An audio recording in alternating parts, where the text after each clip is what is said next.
Gek oor haar eie Afrika Ondier episode 124. Dit is met 'n gevoel van algehele magteloosheid dat Sergio probeer om die chaos by die reddingsinstituut te herstel. Die mense is hysteries, van sy studente en werkers wil pak en pad gee. Die diere is verwilderd in hulle hokke, want op daardie oomblik land 'n weermag helikopter op die groot rooi geverfde H. 'n stuk gelyk plaveisel wat Sergio nooit regtig gedink het hier deur 'n helikopter gebruik sou word vir menslike noodgevalle nie. Maar nou is daar 'n noodgeval, 'n 24-jarige vrou uit Suid-Afrika wat gewond is in 'n aanval.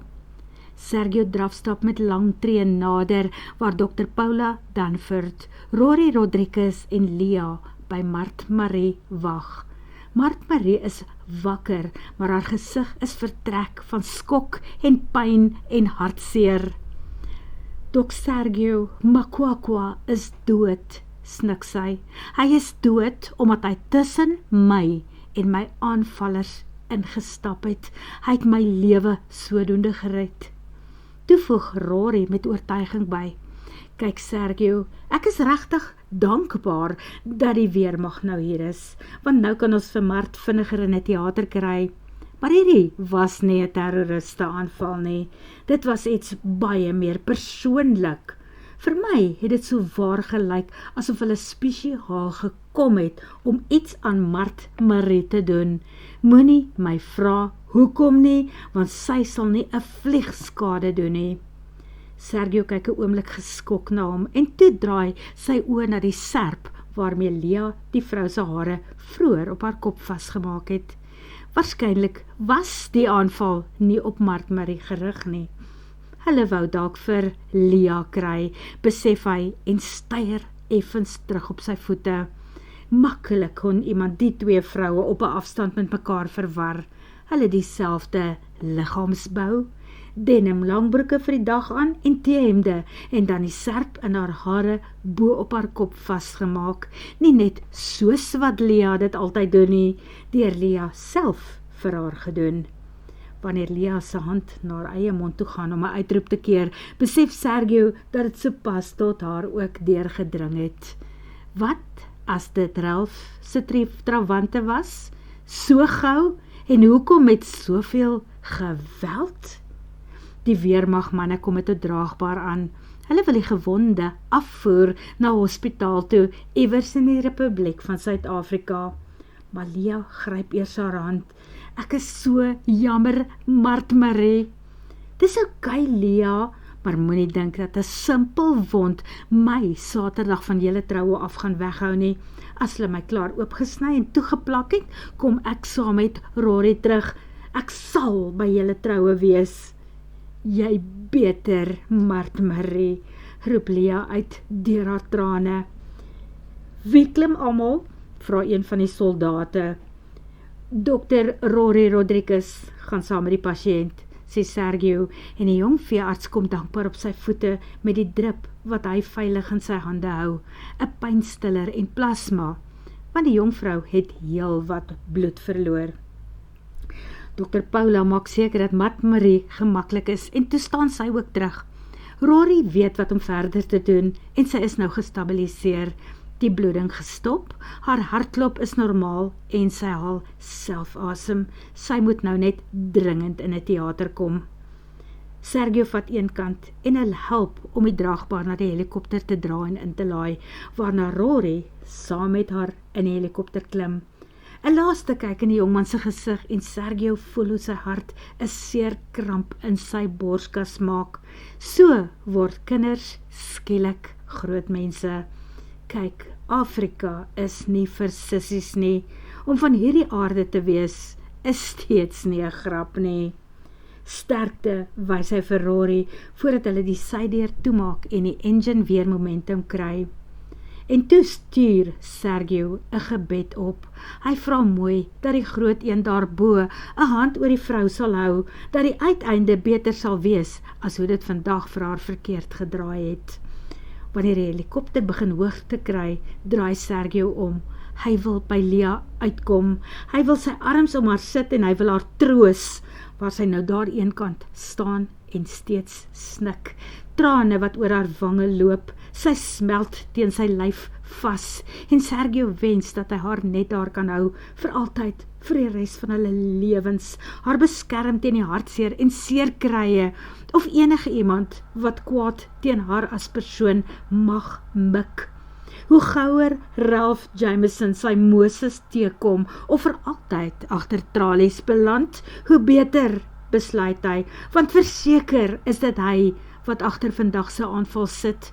Vir geen oomblik twyfel Sergio daaraan nie. Net om sy borrel oomblikke later soos 'n seepbel te voel bars. Die oomblik toe 'n panservoertuig van die weermag inry met 'n konvooi privaat voertuie agterna. Een daarvan behoort aan sy aanstaande skoonpa, John Herter, en dit is hy wat nader stap met die goeie nuus. Ons het hulle gekry.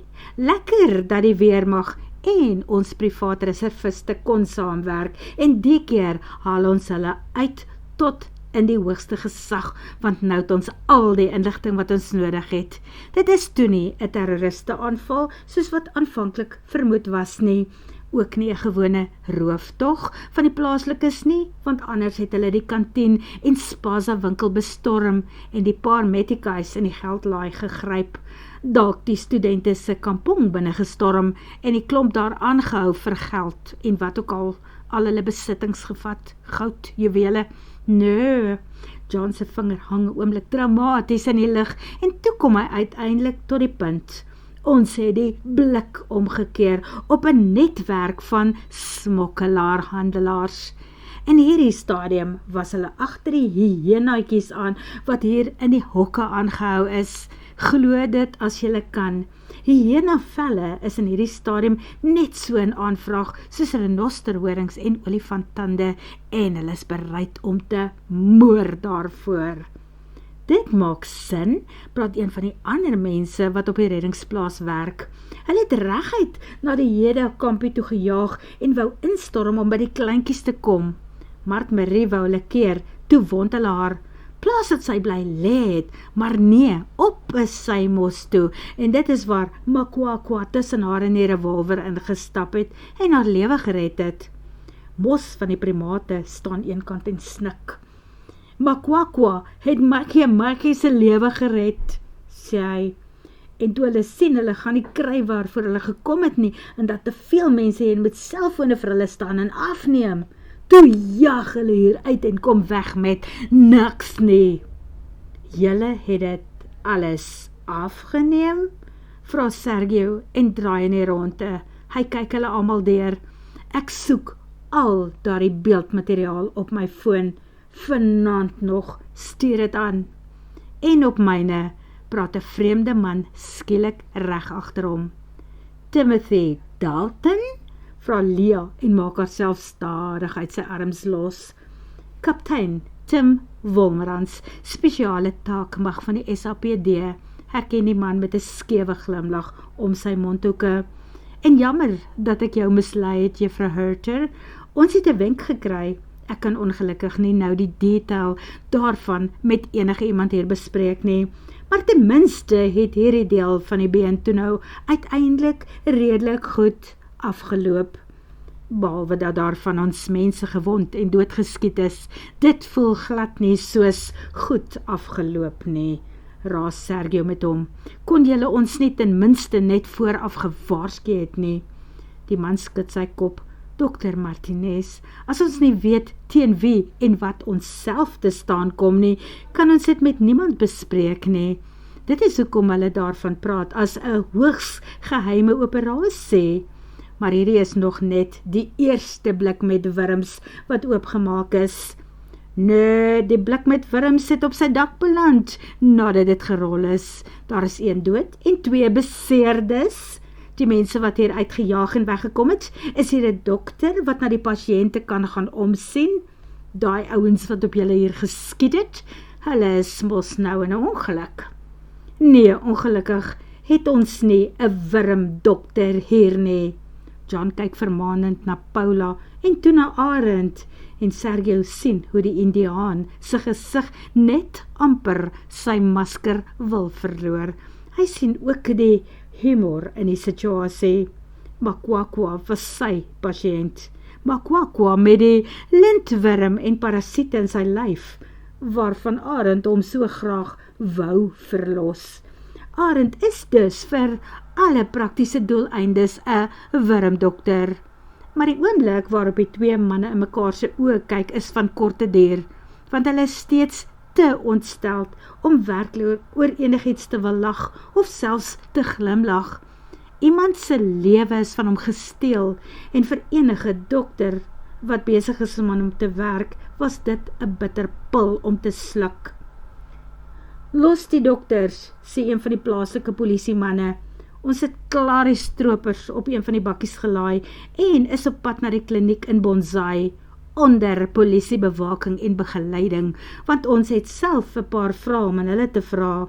Dit is nie local ouens nie. Hulle kom van buite af in en dan bederf hulle ons goeie verhoudings met die manne hier van die Sanctuary en hulle Franse base, mense wat mooi na ons kyk in hierdie omgewing. Dit is nogal 'n eufemisme, dink Sergio homself, mooi verhoudings en sonsondergange, wat hy nou graag alleen met sy pragtige verloofde iewers op 'n mooi uitkykplek sou wou geniet. Hulle laaste Sondag voordat hulle amptelik dokter en mevrou Martinez word. Op die boeke. Nou sak die son oor 'n hartseer geleentheid en die polisie neem Makwakwa se liggaam met hulle saam. Hy sal langs sy broer se hand begrawe word. En so neem die klomp hier by die reddingsplaas van 'n karakterafskeid wat kort en kleurryk deel van 'n geskiedenis van die omgewing was. Die man in die zombievel. Die zombie-leeu wat hier rondgeloop het, wat toe uiteindelik maar net 'n gewone, baie bang en effens vertraagde mens was. Die kantien maak spesiaal oop en elkeen wat wil kan het tot van daardie selfgebroude, byna 100% alkohol goeders daarby hulle gaan kollekteer in hulle eie blikbekers. Slim, want as hulle nog wil hê, moet hulle koop en hulle gaan geld maak. Ek soek nie hangovers môre nie. Ons het werk om te doen voordat die Franse Dinsdag hier aankom en al is ek veronderstel om amper op verlof te wees, kom ek môre in om te sien wat hier aangaan, want Dr. Rory gaan waarskynlik nog nie môre al terug wees nie. Maan Sergio hulle, voordat hy en Lia na sy cruiser trokkie toe stap. Daar keer speerkaptein Tim Wolmerans hulle eers weer voor. Kan ek op 'n stadium 'n paar woorde met julle twee praat? Vra hy. Natuurlik, wil jy sommer nou? Vra Sergio. Of waar gaan jy op die oomblik tuis? Moet ons jou iewers kry? Ek gaan tuis, net waar daar 'n stort of badkamer is wat ek kan gebruik. Ek slaan my bakkie se tent enige plek op. Ek het gisterand hier naby op 'n buffelplaas geslaap. Aanbeveling van Dr. Luca Willemse van Inyatikulu. Wel, as jy kamp, kan jy net sowel saam met ons ry tot op Hurters Retreat. Ons sal wel vir jou 'n gaatjie iewers kan maak waar jy jou bakkie se tent kan oplig en ten minste is dit veilig daar as jy iets in jou kampplek wil agterlaat en moet gaan rondry. Nooi Lia ewe hartlik. Is jy seker, Lia? Onthou, ons kry 'n mensinval van môre af, wil Sergio onseker weet. Jep, doodseker. Buitendien, daardie Luca Willemse en sy oulike vroukie sluit ook van donderdag af by ons aan. Miskien sal Tim daarvan hou om hulle weer te sien. Nogal baie, maar ek beloof ek sal nie Saterdag by julle troue kom gate crash nie. Lag die man. Dan weet hy so waar dat hulle trou ook. Wat weet hy nog? Wonder Sergio geïrriteerd, toe hy die deur van sy cruiser se passasierskant vir Lia oopmaak en wag dat sy inklim. Toe wag hy dat die man agter hulle inval met sy bakkie. Waar almal op Hurters Retreat van plan was om vroeg te gaan slaap, is daar nou 'n verandering van planne. Hulle kan nie en wil nie gaan slaap nie. En Maria pak wors en broodrolletjies uit. Hulle kan nie 'n belangrike polisieman van die reg en geregtigheid honger bed toe stuur vanaand nie. Al verseker Tim haar oor en oor dat hy 'n heerlike bord pap en roadkill vir 'n laat ontbyt daar by die Spaza winkel verorber het, voordat hy terug is Buffelplaas toe, waar hy 'n middagslaapie geneem het, waarna hy wreed op 'n polisieradio ingelig is van die twak wat by die reddingsplaas aan die gebeur is. Dit is eers teen 10:00 dat almal uitmekaar spat om verder in 'n bed te gaan rondrol, want dit is wat adrenalien aan 'n mens doen.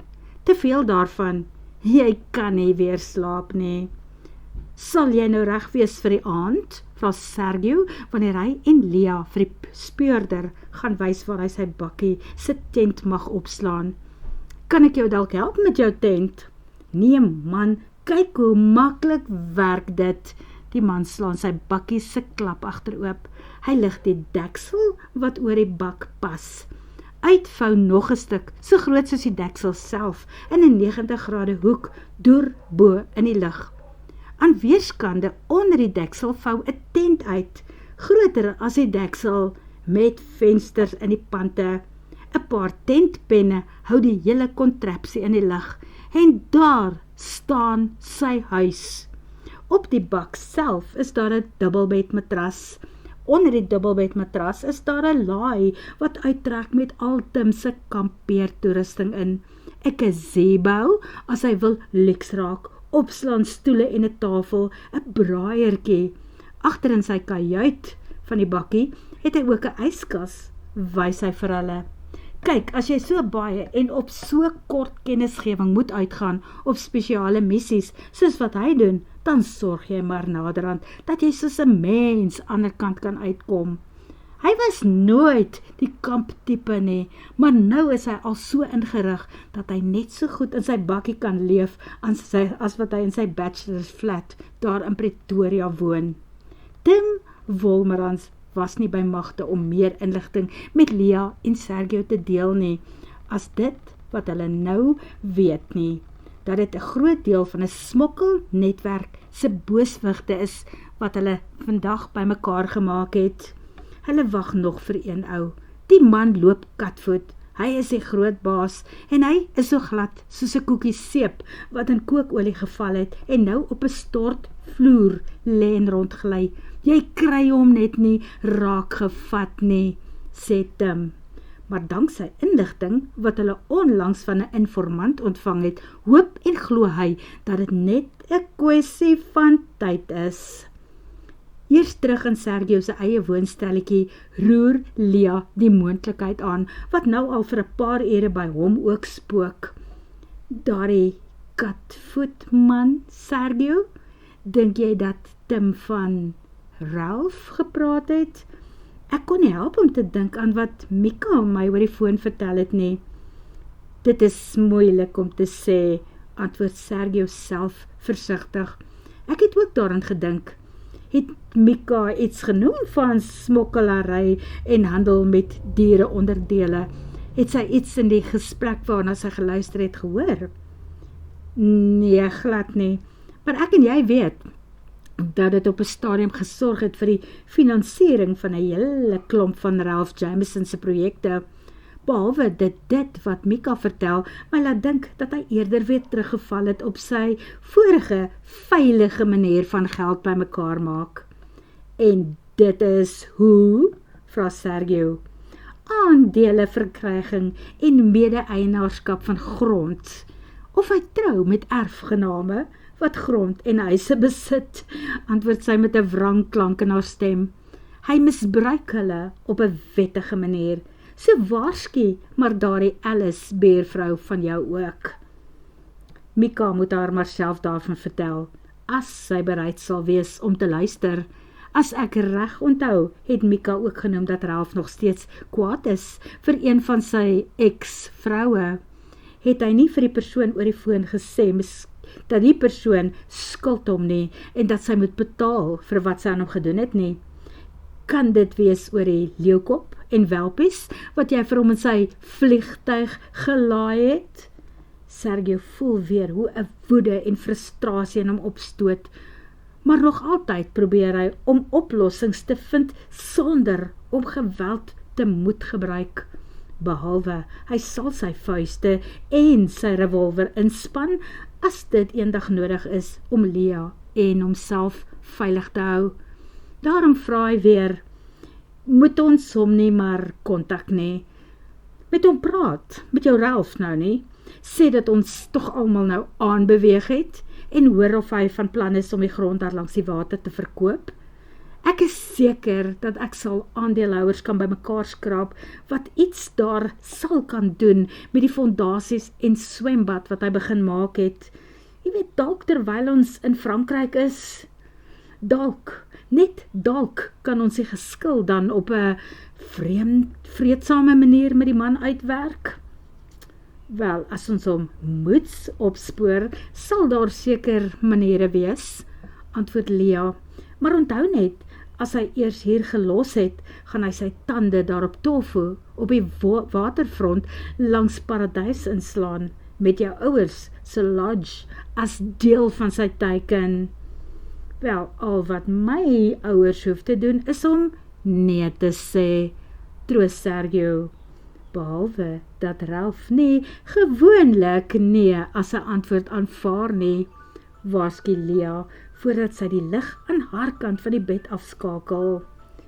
Miskien was dit nie veronderstel om onheilspellend te klink nie, maar toe Sergio die lig aan sy kant afskakel, is dit skielik stik donker rondom hulle, en vir die eerste keer sedert hulle terug is van die sanctuary af, voel Sergio weer hoe 'n vreemde, koue angs en vrees hom aan sy hart gryp. Wat as daardie koel wat vandag deur Mart Marees tog vir Lea bedoel was? Wat as hulle almal nou op 'n dwaalspoor gegooi is? Wat as hierdie net die oortjie van die seekoei is? Wat as die uiteindelike aanval op hulle troudag gaan gebeur met min of meer 48 familielede, kosbare gaste en sy Franse basse, almal hier op die plaas bymekaar? Met wie kan hy hieroor praat? Haya Fu dalk, wat 'n soldaat was en mense beskerm het in vreemde lande? Tim Wolmerans dalk? Wat as Tim nie is wie hy is nie, en deel is van die bedreiging hier op Hurters Retreat? Duidelik het Ralph met iemand gepraat en hom gevra om sy vuilwerk hier te kom doen. Wat as daardie iemand Timothy Wolmerans is? Want dan koester hulle nou die adder hier aan hulle eie boesem, in hulle eie midde. Word vervolg.